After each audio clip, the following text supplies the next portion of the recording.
Zimbabwe has begun the process of evacuating its nationals from Sudan. This follows 10 days of fighting between the Sudanese armed forces and the paramilitary rapid support forces.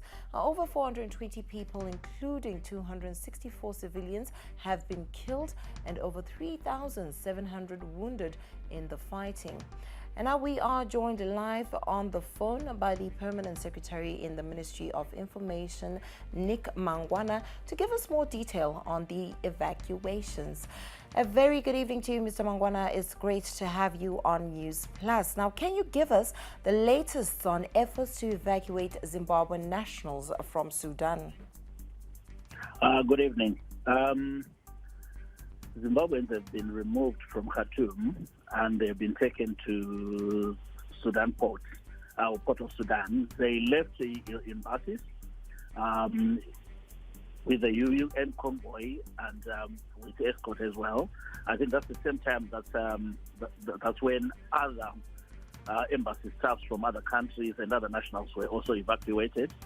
Now, when they get to at the port, a judgment has to be arrived at whether it is safe for planes to land or they have to go to another city by ship so that they can be evacuated from there. If it's safe for planes to land, then our intention as government is to send Air Zimbabwe to go and take our nationals. All right, that seems like great news, Mr. Mangwana. Now, how many Zimbabweans are we looking at and when can we expect them home? We're talking about 31 embassy staff and their families, and as well as 70 other Zimbabweans. All right. And some countries have closed their embassies in Sudan and moved to neighboring countries. How are we going to go about it as Zimbabwe?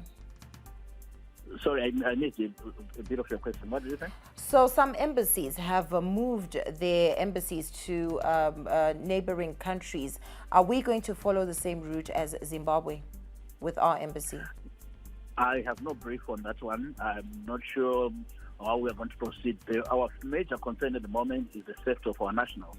As to further diplomatic arrangements, that can be for another day, but definitely our focus is on the safety of our fellow Zimbabweans. Well, thank you very much, Mr. Mangwana, for that update. That was the Permanent Secretary of the Ministry of Information, giving us an update on the evacuation of Zimbabwean nationals who are currently in Sudan.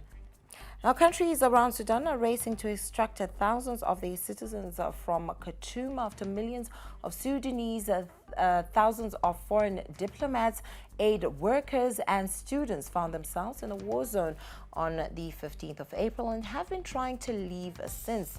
On Monday, President Cyril Ramaphosa told reporters in Johannesburg that some 77 South Africans were stuck in Sudan.